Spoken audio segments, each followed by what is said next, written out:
So the Rhododendron Ramble is a series of small hikes and walks with the intention of highlighting the beauty and kind of the ecological significance of the different rhododendron that we have on the mountain. This area, to a lot of people, is pretty much synonymous with rhododendron. People come from all over to see the blooms every spring. Alrighty guys, I think we're gonna go ahead and get started with today's Rhodo Ramble. My name is Andrew and this is Trish. We will be going through the Rhodo Ramble today. We are going to be taking just a short walk, as long as all of you are okay with that. So we have 4 main rhododendron here, and 2 of them might actually be a little surprising because they're azaleas. So some people may not realize azaleas are also a rhododendron. The pink shell azalea has sort of just finished up blooming here, but now we have the flame azalea, which is just starting here on the mountain. So those are our 2 azaleas, and they are the ones that are deciduous that lose their leaves. The very most recognizable to people is probably this catawba rhododendron, and it's very common in our woodlands up here, and it has these big evergreen leaves. So this one is also just started blooming right now, and then mid-June-ish, we will have our 4th rhododendron blooming. It's called the Rose Bay rhododendron. That's one of the things that makes it so exciting here, is that because we have so much elevation change, that extends the bloom time by a lot. So that pink shell azalea probably started in very early May and is barely just finishing at the very top of the mountain now. There's a few little flowers still hanging on, but it did extend that bloom time as it moved up the mountain. This does change every year, but generally it's a couple weeks per flower. So you guys can see here we do have a whole bunch of flame azalea. Azalea is a cousin to the rhododendron. They're still a part of that heath family. Your best bet is to be able to ID them while they're in flower. Flame azalea, pretty clearly bright orange. That pink shell is a very pale pink.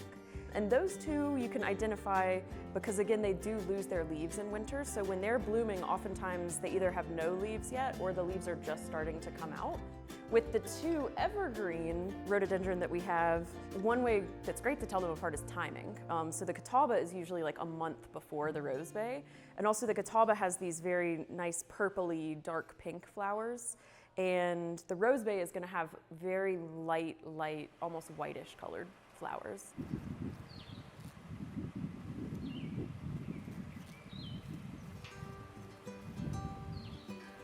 They're generally pollinated by flying insects, like for example bees. And so if you look at, for example, a catawba rhododendron, one of the things that makes it so kind of stylized and ornamental looking is you'll see a lot of spots on some of the petals, and that is not actually just ornamental.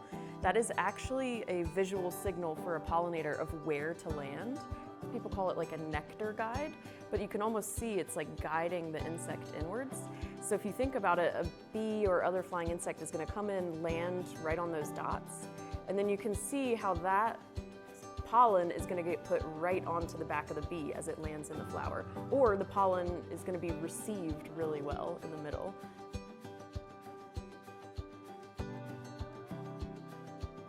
Mountain laurel, which is also, we sort of lump it in with the rhododendron rambles because it's in the same family. It's a very closely related plant. It's very common up here. It does well in the same areas as a lot of the rhododendron, and it's a really beautiful, cool flower, very unique to up here. And speaking of the mountain laurel, I actually wanted to talk about earlier and I forgot.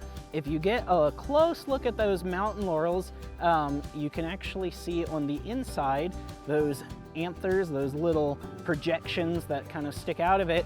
A lot of them will basically be kind of curled over and stuck in the flower. They're actually kind of on a hairpin trigger. They're one of the fastest moving plants on the globe. And that's because those hairpin trigger anthers, they curl up, and then when a bee or something else that's going to pollinate it comes onto the flower, wriggles it around, loosens that, the trigger flings and the anther will fling open, flinging pollen onto the bee. All right, well, thank you guys so much for coming out to the Rhodo Ramble. I hope you guys were able to learn a little bit. I hope you guys enjoy getting to see the flowers. Absolutely. Y'all have a wonderful rest of your day.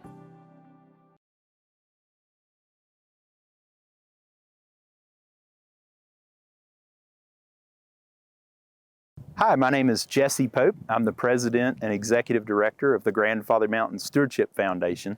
Thank you for watching this video. Click the subscribe button below. And to learn more about Grandfather Mountain, visit grandfather.com, and you can support our mission there to inspire conservation. Thank you.